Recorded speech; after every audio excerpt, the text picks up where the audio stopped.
Puducherry intern lorry ஓட்டுநர்கள் சங்கத்தினர் 2 மணி நேரம் பணியை புறக்கணித்து இந்தியன் ஆயில் நிறுவனம் முன்பு கண்டன ஆர்ப்பாட்டத்தில் ஈடுபட்டனர்.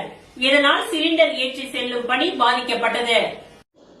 புதுச்சேரி ஓதியம்பட்டில் சிலிண்டர்களுக்கு கேஸ் நிரப்பும் இந்தியன் ஆயில் நிறுவனம் அமைந்துள்ளது. இந்த நிறுவனத்தில் பணிபுரியும் லாரி ஓட்டுநர்களுக்கு கடந்த 13 ஆண்டுகளாக சம்பள உயர்வு வழங்கப்படவில்லை.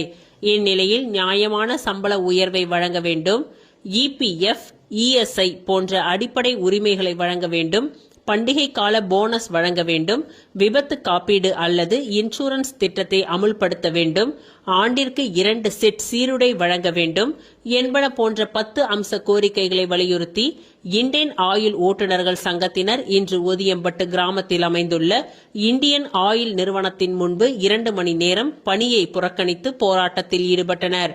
லாரி ஓட்டுநர்களின் போராட்டத்தின் காரணமாக 2 மணி நேரம் கேஸ் சிலிண்டர் எடுத்து செல்லும் பணி பாதிக்கப்பட்டது.